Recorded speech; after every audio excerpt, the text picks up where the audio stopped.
کشمیر کی بچیاں جو روز دریاؤں اور پتھروں اور پہاڑوں میں چیخیں مار کے روتی ہیں، ان کے بارے میں بھی سوال پوچھا جائے گا۔ نہ ادھر ادھر کی تو بات کر، یہ بتا کہ قافلہ کیوں لٹا۔ مجھے رہزنوں سے غرض نہیں، تیری رہبری کا سوال ہے۔ یہ لوگ پوچھیں گے، ہم مجرم ہیں، ہم نے جواب دینا ہے اور اللہ کی عدالت میں جواب دینا ہے۔ آپ کو پتہ ہے مدینے والے رسول نے کیا فرمایا؟ حضور نے فرمایا من اذا مسلمن فقط اذانی، فرمایا جب میرے کسی مسلمان کو تکلیف ہوتی ہے تو مجھے تکلیف ہوتی ہے۔ آپ کشمیر کی تکلیف کو محسوس ہی نہیں کرتے؟ ہمارے لیے مذاق بن گیا ہے۔ خدا را سارے لوگ میں اپیل کرتا ہوں گورنمنٹ سے، میں گزارش کرتا ہوں اپوزیشن سے، میں غیر سیاسی جماعتوں سے، علماء سے کہتا ہوں خدا را کبھی قوم بن کے دکھاؤ۔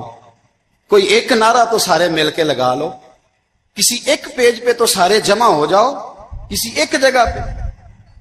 کمال نہیں ہو گئی آپ کا جو آپ نے یہ آزاد کشمیر کی ریاست بنائی ہے نا، یہاں جو ہمارے پاس ہے مظفر آباد کا علاقہ، وہ آزاد ہے، ان کا وزیر اعظم اپنا ہے کہ نہیں؟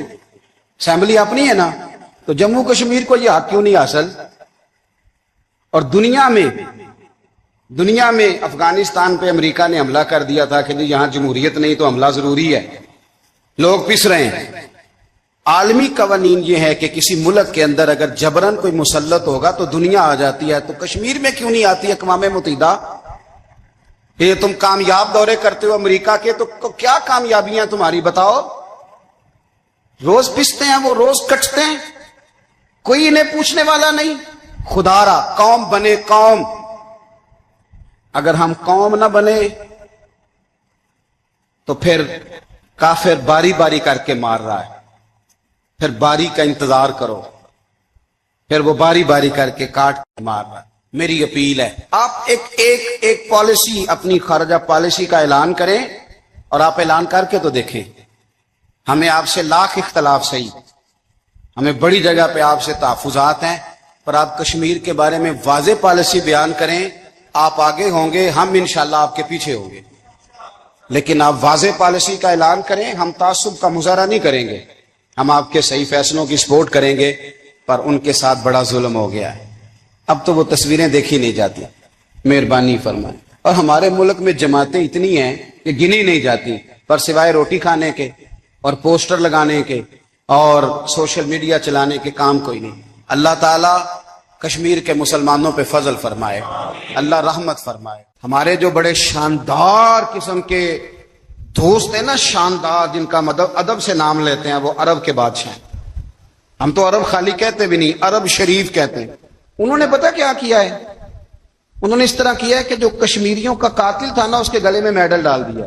یہی کام وہ کرتے رہتے۔ انہوں نے پہلے انہیں بلا کے مندر بھی بنوائے تھے، ہمیں کوئی شکوہ نہیں، ان کی زمین ہے، اللہ تعالیٰ توفیق عطا کرنے والا ہے، پر خیال یہ تھا کہ چلو کشمیریوں کے زخموں پر نمک نہ چھڑکتے، 2 مہینے انتظار کر لیتے، کچھ حالات سنور جاتے، کچھ تھوڑا انتظار۔ ہیں ہمارے دوست، ہمارے وزیر اعظم صاحب جب جاتے ہیں تو وہ پھولوں کا ہار ڈالتے ہیں ہمارے دوست، لیکن انہیں وہ حدیث یاد نہیں کہ نبی پاک علیہ السلام نے فرمایا جب میرے مومن کو تکلیف ہوتی ہے تو مجھے بھی گنبد خضرا میں تکلیف ہوتی ہے۔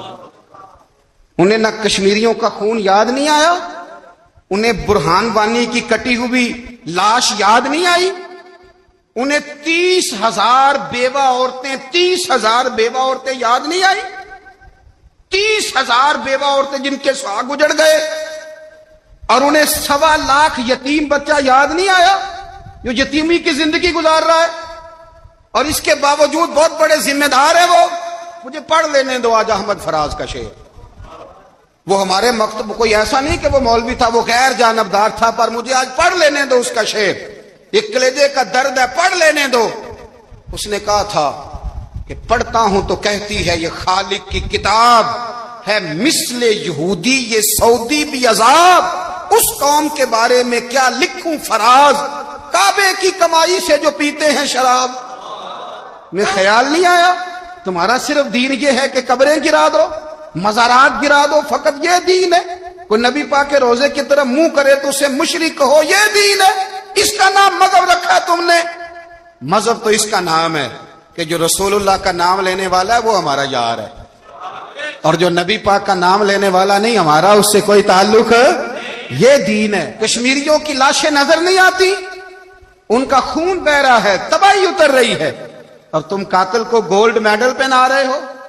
اور درس اور یاد رکھنا، جب مسلمانوں کی بچیاں روندی جاتی ہوں نا تو پھر اسلام امن کا درس نہیں دیتا، پھر اسلام جہاد کی بات کرتا ہے، پھر اسلام جہاد کی بات کرتا ہے، جہاد کی۔ وہ قومیں غیرت مند نہیں ہوتی کہ جن کے گھروں میں آگ لگی ہو اور وہ غیروں کو ہار پہناتی پھریں۔ اللہ کا کچھ خوف کرو، زندگی مختصر ہے۔ دبئی میں پتہ نہیں کتنے میں حکمران رہے اور پھر وہ کتنے دنیا سے چلے گئے، کتنے رہے اور کتنے چلے گئے۔ خدا تم سے اچھے تو وہ نیو یارک کے رائٹر ہیں جو کم از کم اپنے کالموں میں کشمیر کی بات کرتے ہیں۔ تم سے اچھا برطانیہ کا وہ شخص ہے جو کم از کم BBC لندن پہ رپورٹ جاری کرتا ہے تو کہتا ہے کشمیر پہ ظلم ہو رہا ہے۔ تم سے تو وہ اچھے رہ گئے، تم نے بات کرنا تو دور کی بات، تم نے دشمنوں کے گلے میں ہار پہنانے شروع کر دیے۔ کل جب پوچھیں گے بلا کے تم کو اپنے سامنے، کیا جواب جرم دو گے تم خدا کے سامنے؟ بڑی تکلیف ہوئی۔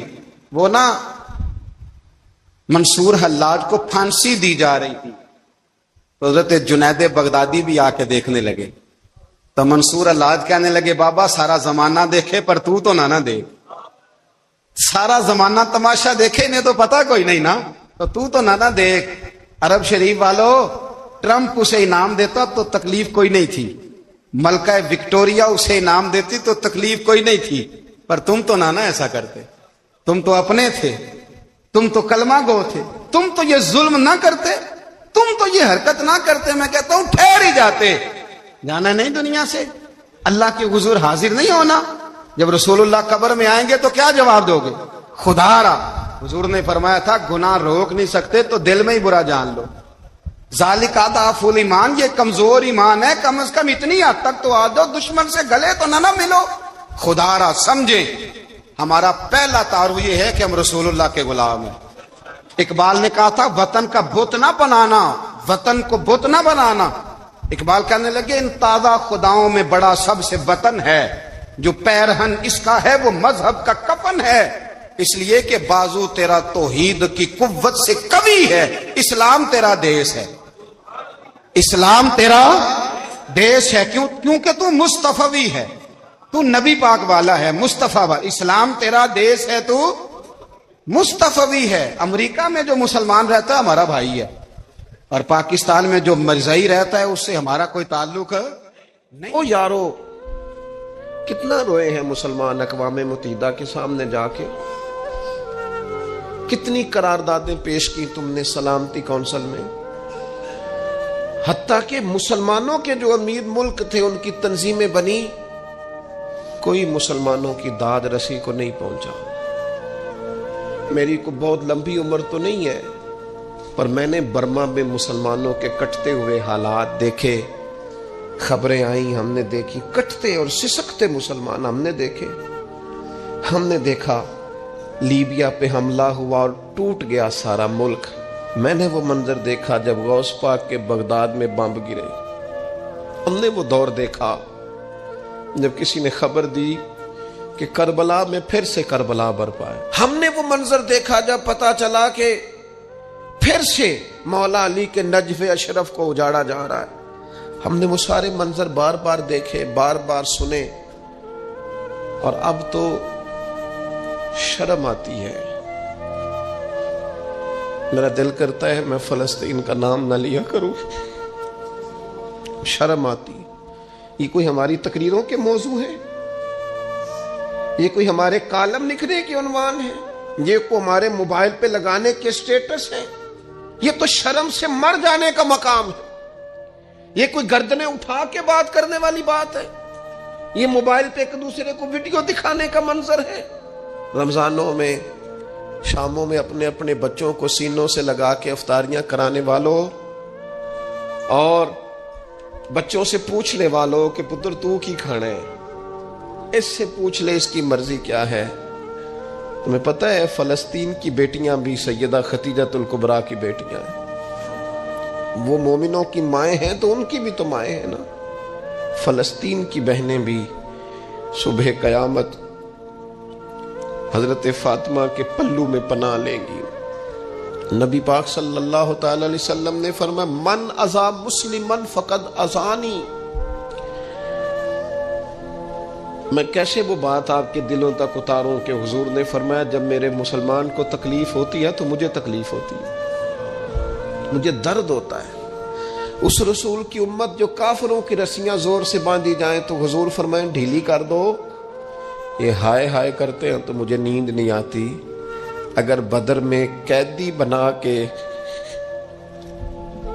لایا گیا کافر ہائے ہائے کرے تو حضور کو نیند نہیں آتی، تو مجھے بتاؤ کہ فلسطین کی بیٹیاں ہائے ہائے کرتی ہیں تو گنبد خضرا میں محبوب کو آرام ہے؟ میرے عزیز، بے حسی کی زندگی، چھوٹے موٹے بیانات، تو بھی کہہ دے تھوڑا سا، فلانے کا بیان نہیں آیا، کیا کرنا ہے بیان دے کے، کیا بات کرنی ہے تذکرہ کر کے؟ دوستو آؤ، رو کے دیکھ لیا ساری دنیا کے سامنے، کچھ رب کے سامنے رو کے نہ دیکھ لیں؟ اب اسے کہے نا، اب حضور کی بارگاہ میں عرض کر کے نہ دیکھ لے کہ تجھ سے فریاد ہے اے گنبد خضرا والے، اب کعبے والوں کو ستاتے ہیں کلیسا والے، اور کی اگر تو نے دل مسلم کی دل جوئی نہیں، پھر ہمیں تانا دیں گے بت کہ مسلم کا خدا کوئی نہیں۔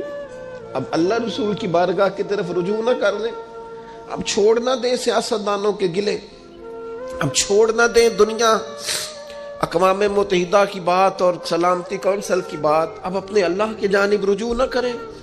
دیکھو نا، نبی پاک صلی اللہ تعالی علیہ وسلم نے ہمیں فرمایا تمہارے آنسو قدر والے ہیں، رب رسول کی بارگاہ میں بہانا، ان کو ضائع نہ کرنا۔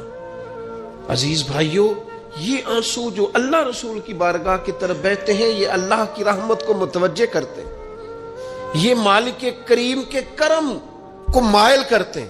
ہمارا مسلح آباد ہونا چاہیے۔ وہ مجھے ایک دوست کہنے لگے صرف دعا کریں فلسطین کے لیے، آپ نے کہا جم کے دعا کریں، صرف دعا کرنے سے کیا ہوتا ہے؟ میں نے کہا دعا کرنے سے پہاڑ ہل جاتے ہیں اپنی جگہ سے۔ میرے رسول پاک رات کو دعا کریں تو صبح فاروق اعظم جیسے لوگ آ جاتے ہیں دین اسلام۔ نبی پاک علیہ السلام رات دعا کریں نا، دعا، اور بدر کی رات حضور دعا کریں تو اللہ 7,000 فرشتوں کو بھیج دیتا ہے مسلمانوں کی مدد کے لیے۔ صحابہ فرماتے ہیں میدان بدر میں ہم کسی کو قتل کرنا چاہتے تھے لیکن اس کی گردن پہلے سے کٹ کے گر جاتی تھی، فرشتے آئے ہوئے تھے۔ آج ہمارے ساتھ اللہ کی مدد ناراض ہو گئی ہے، ہم سے رب کی مدد ناراض ہے۔ ہماری مجموعی غلطیاں، قومی کوتاہیاں، بددیانتیاں، رشوت خوریاں، ہمارے جھوٹ، ہماری بد اخلاقیاں، مجموعی طور پر سوسائٹی کی مادہ پرستی، اخلاقی رویوں کی گراوٹ، لوٹنا، اپنا حصہ وصول کرنا، جگہ جگہ پہ کمیشن مقرر کرنے، ہر شخص کا ذات کے لیے سوچنا، اللہ کی مدد پھر روٹ جایا کرتی ہے، ناراض ہو جایا کرتی ہے۔ سب سے ضروری کام یہ ہے، سب سے ضروری کام کہ اللہ کی مدد شامل ہو۔ سب سے، ایک صحابی تھے، ایک جگہ انہیں شہید کیا جا رہا تھا تو کافر چاہتے تھے کہ ہم ان کی لاش کو معاذ اللہ ثم معاذ اللہ بے حرمتی کریں۔ انہوں نے عرض کی مالک تو میرا مددگار ہے، اس بیابان جنگل میں میری مدد کرنا۔ شہد کی مکھیاں آ گئیں، ان کے پورے وجود کو چھپا لیا، کوئی چیز قریب آئی نہیں، اور لوگ کہتے ہیں مکھی اٹھ کے بیٹھے تو زخمی کر دیتی ہے، لیکن وہ اٹھ کے گئیں تو وجود پہلے سے زیادہ تر و تازہ تھا۔ اللہ نے محفوظ کر لیا وجود ان لوگوں کا، اللہ نے حفاظت فرمائی، اللہ کی مدد شامل تھی، اللہ کی مدد۔ ایٹم بم تم نے بنا لیے، ہتھیار تم نے سجا لیے، دولتیں تم نے جمع کر لی، بڑے بڑے تم نے ادارے قائم کیے، اب ایک کوشش اور بھی کرو، رب رسول کی بارگاہ میں رو تاکہ تمہیں اللہ کی مدد بھی ملے، تمہارے اندر حوصلہ بھی پیدا ہو، تمہارے اندر شعور بھی بلند ہو۔ وطن چھوڑنا ہے حسین کو۔ امام علی مقام نے کہا کہ ہجرت کی تھی نا، حضور نے بھی وطن چھوڑا تھا۔ دور کھڑے ہیں نانا تیرے کرم کے خزینے کی خیر ہو، میں جا رہا ہوں تیرے مدینے کی خیر ہو۔ پھر حسین ابن علی وہاں سے نکلے، بچے ساتھ، ڈٹنا پڑا، بھوک پیاس، بچوں کا ساتھ، پھر بچوں کی شہادتیں، یہ ساری چیزیں انسان کو کمزور کر دیتی ہیں نا. لیکن جس کی شان بڑی ہوتی ہے اس کی آزمائش بھی بڑی ہوتی ہے. چھوٹی چھوٹی باتوں سے گھبرا جانے والی امت، ذرا ذرا سی بات پر پریشان ہو جانے والے لوگ، لڑکھڑاتے قدم، الجھے خیالات، بے چینیاں، بے قراریاں، بہتے آنسو اور ہر وقت مظلومیت کا اظہار کرتی قوم اگر اپنے قدموں پہ کھڑا ہونا چاہتی ہے، امت اگر پھر سے امت سازی چاہتی ہے، امت اگر کھڑے ہو کے اور اللہ کی عطا پر راضی رہ کر اپنی زندگی گزارنا چاہتی ہے، ایک ہی فارمولہ ہے، اس قوم کو امام حسین کی سیرت سے آگاہ کر دو. اس امت کو نبی پاک کے شانوں والے نواسے کی عظمتیں بتا دو. یہ جو لوگ سہمے سہمے، ڈرے ڈرے سے، پریشان سے، کمزور سے، غریبی کی بات کرتے، دیہاتی ہونے کی بات کرتے، سہمی سہمی باتیں کرتے، انہیں کہو ڈرو نا. وہ دیکھو پردیس میں حسین ابن علی تھوڑی دیر پہلے حضرت علی اکبر کی لاش مبارک اٹھا کے لائے ہیں اور لا کر کے خیمے میں رکھی ہے، لیکن انہیں پتا ہے کل بھی تو جانا ہے نا. انہیں پتا ہے نا کتنے کو سال جینا ہے، بالآخر جانا تو ہے نا. جس دھج سے کوئی مقتل میں گیا وہ شان سلامت رہتی ہے. اس جان کی کوئی بات نہیں، یہ جان تو آنی جانی ہے. موت بستر پہ بھی آ جایا کرتی ہے، لیکن جو میدانوں میں ڈٹ کے رہتے ہیں ان کو تاریخ ذرا زندہ رکھا کرتی ہے. کمزور زندگی نہ گزارو، ڈری ہوئی زندگی نہ گزارو. اور یہ کبھی نہ کہو ہائے حسین. ہم ہائے حسین والے نہیں، ہم واہ حسین والے ہیں. ہمارے بزرگوں نے ہمیں یہ سبق دیا ہے، ہم نے کہنا واہ حسین. کیا کمال کر دی امام علی مقام نے، واہ حسین آپ کی عظمت پہ قربان. اتنے سارے دکھوں کے باوجود جب شانوں والے نانا کا شانوں والا پوتا، عظمتوں والی ماں کا عظمتوں والا بیٹا، جرت مند باپ کا بیٹا میدان میں نکلنے لگا ہے تو ڈرا ڈرا، سہما سہما، رو کے، دلاسے دے کے، آنسو پونچھ کے نہیں، بلکہ امام حسین نے ڈٹ کے کھڑے ہو کے وہ امامہ سر پہ باندھا جو محمد عربی نے عطا فرمایا تھا، وہ جبہ پہنا جو نانا نے دیا تھا، وہ تلوار پکڑی جو شیر خدا مولا علی پکڑتے تھے. اور حسین میتوں کے باوجود میدان میں آئے، فرمایا سامنے کھڑے ہو جاؤ، تمہیں خطبہ دینا ہے. اس لیے کہ محمد عربی کا طریقہ ہے جمعے والے دن خطبہ دیا جاتا ہے. پورے وثوق سے اتمام حجت کیا. اور حسین ابن علی ایسے تو نہیں تھے کہ ڈرے بڑا تھے تو ان سے تلوار نہیں چلی، انہوں نے تلوار چلائی. جو ایک ایک دو دو کر کے آتے رہے وہ کٹتے رہے، وہ کٹتے رہے. پھر آواز ایک گونجی پیچھے سے، وہ اکیلے اکیلے کیوں جاتے ہو؟ تمہیں پتا ہے علی کا بیٹا ہے. علی کا گھر تو وہ گھر ہے کہ جس گھر کا ہر ایک بچہ جسے دیکھو وہی شیر خدا. معلوم ہوتا ہے اکیلے اکیلے جاؤ گے تو تم چہرے کی روشنی نہیں دیکھ رہے، آنکھوں کی سرخی نہیں دیکھ رہے، مزاج کا ولولہ نہیں دیکھ رہے، طبیعت کا باغپن نہیں دیکھ رہے، اور جوانی میں شہادت کی لذت سے آشنا محمد کا نواسا نہیں دیکھ رہے. ذرا مل کے جاؤ. ہاں ہاں حسین ابن علی شہید ہوئے ہیں پر شان و شوکت کے ساتھ. ہاں ہاں حسین ابن علی دنیا سے تشریف لے گئے ہیں پر عزت، وقار اور عظمت کے ساتھ. ہاں حسین ابن علی کا سر کٹا ہے، مخالف نے تو اپنی طرف سے نیزے کی نوک پہ چڑھایا تھا، پر حسین کا سر بول بول کے کہہ رہا تھا دیکھ لو میں کٹ بھی گیا ہوں پھر بھی سب سے اونچا ہوں. وہ دیکھو میں سب سے اونچا ہوں، سب سے اونچا ہوں میں. اے حسین ابن علی، نازش آل نبی تم پر سلام. اے حسین ابن علی تم پر سلام، نازش آل نبی تم پر سلام. کسی نے ایک بات کی تھی، اس نے حد کر دی. اس نے کہا مورخ تو کتنا کو لکھے گا، خطیب تو کتنا کو واز کرے گا، اور مصنف تو حسین ابن علی کی شان میں کہاں تک بات کرے گا. تو میرے امام کا باکپن، ان کی جرت، ان کی طاقت، ان کی ہمت، ان کا کمال، ان کا صبر، ان کی استقامت، ان کا حوصلہ، ان کی جوامردی، ان کی ہمت کتنی کو بیان کرے گا. تو رہنے دے. اس نے کہا پھر کیوں رہنے دوں؟ کہنے لگے حسین ابن علی کی شان رفعت کوئی کیا جانے یہ حسن جانے، حسین ابن علی کی شان رفت کوئی کیا جانے یہ حسن جانے، یہ علی جانے، یہ نبی جانے یا خدا جانے۔ ہماری طاقت نہیں ہے کہ ہم امام علی مقام کی عظمت کو بیان کر، بس چپ کر میرے علی، ایتھے جا نہیں ہو۔ امام کا تذکرہ بندے کو جوان کرتا ہے، باہمت کرتا ہے، جینے کا حوصلہ دیتا ہے، میدانوں میں کھڑا کرتا ہے۔ وہی ہے تیرے زمانے کا امام برحق جو تجھے حاضر و موجود سے بیزار کرے اور موت کی شکل میں دکھلا کے تجھے جلوہ یار زندگی تیرے لیے اور بھی دشوار کرے۔ اور پلٹنا جھپٹنا، جھپٹ کر پلٹنا، یہ لہو گرم رکھنے کا ہے ایک بہانہ۔ لہذا طاقتور بنو، باہمت بنو، کربلا کے واقعے سے طاقت حاصل کرو۔ پھر کہتا ہوں ہم ہائے حسین والے نہیں، ہم تو واہ حسین والے ہیں۔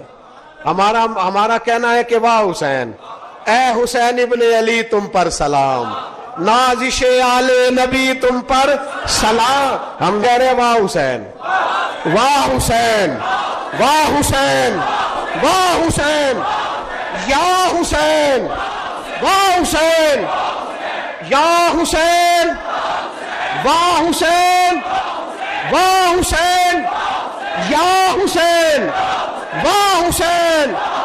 اپنے مزاج میں طاقت پیدا کرو، اپنے بچوں کو یہ قوت ارادی، قوت فیصلہ۔ معراج کی بات کرنے کا تو اب وقت آیا ہے، اس لیے کہ معراج کا سارا واقعہ تو مسجد اقصیٰ کے گرد گھومتا ہے۔ سبحان الذی اسریٰ بعبدہ لیلا من المسجد الحرام الی المسجد الاقصیٰ۔ حضور نے معراج کی رات مسجد اقصیٰ میں نماز پڑھائی تھی، اور ایک بار پھر سے طیبہ سے فلسطین میں آ، راستہ دیکھتی ہے پھر مسجد اقصیٰ تیرا۔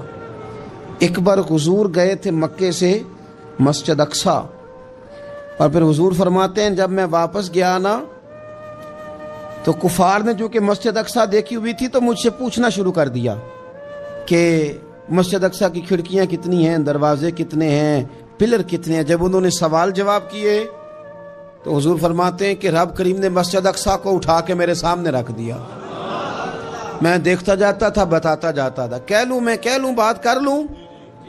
ایک دفعہ حضور مکے سے مسجد اقصیٰ آئے، اور ایک دفعہ مسجد اقصیٰ میرے نبی کی زیارت کے لیے مکے گئی، حضور کی زیارت کے لیے مکہ شریف گئی۔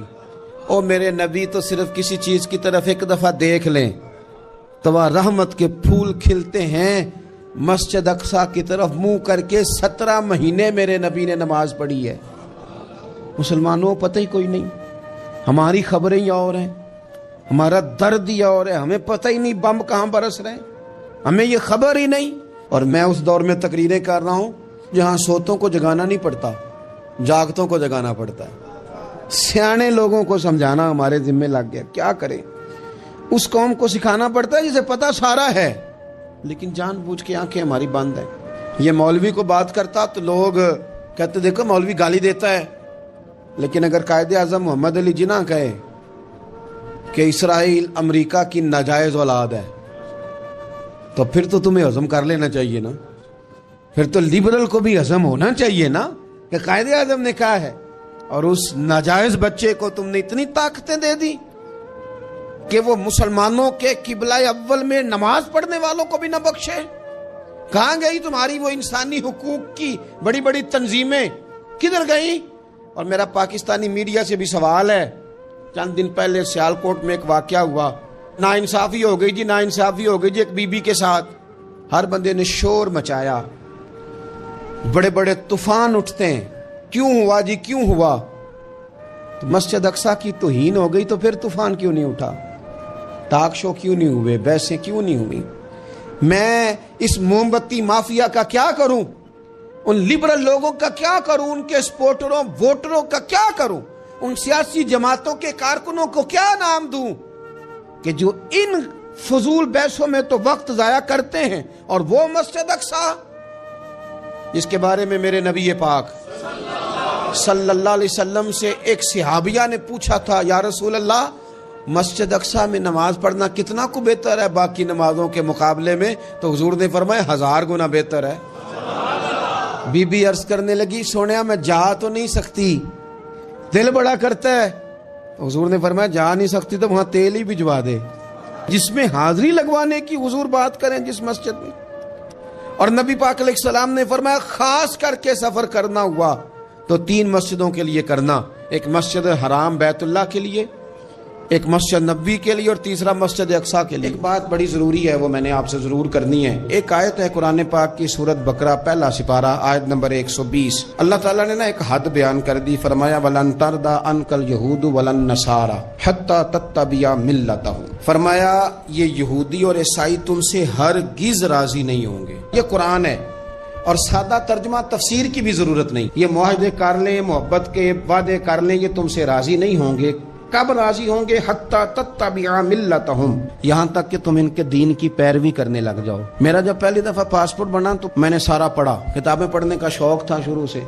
اس کے ہر صفحے پہ لکھا ہے کہ سوائے اسرائیل کے، یعنی آپ پوری دنیا میں یہ سبز ہلالی پاسپورٹ لے کے جا سکتے ہیں، خبردار اسرائیل آپ یہ پاسپورٹ لے کے نہیں جا سکتے۔ یعنی اتنی نفرت کسی ملک سے کہ اس پر لکھ کے چھاپ دیا ہر صفحے پر کہ یہ پاسپورٹ سوائے اسرائیل کے ہر ملک کے لیے کارآمد ہے۔ میرا سوال ہے عرب کے ان لیڈروں سے جنہوں نے اسرائیل کے ساتھ معاہدہ کیا، مجھے بتاؤ تمہیں فلسطین کی بیٹیاں بھول گئی نا ساری کی ساری؟ تمہیں وہ ماں بھول گئی نا جو مسجد اقصی کے دروازے پہ کھڑی ہو کے چیخیں مارتی تھی اور کہتی تھی کوئی علی کو خبر کرو کہ میری بچیاں قید میں ہیں؟ اور بھول گئی؟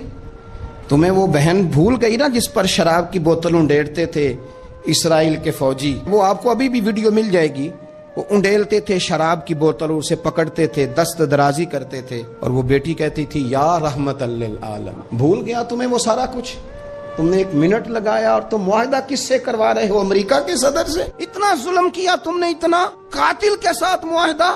کیا سمجھتے ہو فلسطین والوں کا کوئی والی وارث نہیں؟ سنو، میرے رسول کریم صلی اللہ علیہ وسلم نے فرمایا میرا کوئی مالدار امتی دنیا سے چلا جائے، پیسے جائیدادیں چھوڑ کے جائے تو اس کی اولاد میں بانٹ دینا، لیکن اگر اس کے ذمہ قرضہ ہو تو میرے پاس آ جانا، میں اپنے امتی کا قرض ادا کروں گا۔ جس کا کوئی وارث نہیں ہوتا مدینے والا اس کا وارث ہوتا ہے، میں قرض دوں گا اپنے امتی کا۔ کیا سمجھتے ہو فلسطینی لاوارث ہے؟ صبح قیامت نبی پاک تم سے سوال کریں گے، تمہیں اللہ کے حضور حاضری دینی ہے۔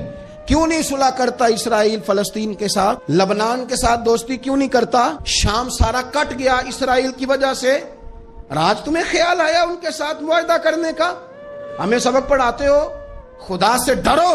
اور پھر اقبال کہتے ہیں مسلمانوں سے مایوس نہ ہونا، حکمرانوں سے زیادہ امیدیں بھی نہ لگانا۔ وہ جو چھوٹے چھوٹے لوگ نکلے تھے نا صحرا سے، بظاہر غریب تھے، بظاہر ان کے پاس مال نہیں تھا، وہ خالد بن ولید جیسے، وہ سعد بن ابی وقاص جیسے، بظاہر ان کے پاس زیادہ اسلحہ نہیں تھا۔ اقبال کہنے لگے مایوس نہ ہونا، یہ نہیں کہنا بن کچھ نہیں سکتا، فرمانے لگے رات میں نے سنا ہے فرشتے آپس میں باتیں کر رہے تھے۔ واہ اقبال تیرا بھی انداز کتنا نرالا ہے۔ کہنے لگے رات فرشتے آپس میں باتیں کر رہے تھے، میں نے سن لی ہیں۔ بھلا وہ کیا کہہ رہے تھے؟ یہ سارے لوگ نا خالد بن ولید، سعد بن ابی وقاص، یہ صحرا کے رہنے والے تھے، اور اس وقت کی سب سے سپر پاور روما کہلاتی تھی، الٹ پلٹ کے رکھ دی ساری رومی سلطنت۔ تو اقبال کہنے لگے رات فرشتے آپس میں باتیں کر رہے تھے کہ سنا ہے پاکستان کے، ہندوستان کے مسلمان جوان مایوس ہو گئے۔ کہنے لگا نہ مایوس ہونا، نکل کے صحرا سے، جس نے روما کی سلطنت کو الٹ دیا تھا، نکل کے صحرا سے۔ گرمی دیکھو اس شعر کی، ولولہ دیکھو اس مرد کا جو مصور پاکستان ہے، نکل کے صحرا سے جس نے روما کی سلطنت کو الٹ دیا تھا، سنا ہے میں نے یہ قدسیوں سے، وہ شیر پھر ہوشیار ہوگا۔ وہ کل باتیں کر رہے تھے کہ بہت سارے ان میں سے پھر جاگ گئے اور بڑی جلدی وہ بلاک بنائیں گے۔ سنا ہے میں نے یہ قدسیوں سے کہ وہ شیر پھر ہوشیار ہوگا، وہ آئے گا میدان میں، نکلے گا، اور انشاءاللہ یہی چراغ جلے گا تو روشنی ہوگی۔ پڑھیے لا الہ الا اللہ ہو، لا الہ الا اللہ۔ کسی نے پوچھا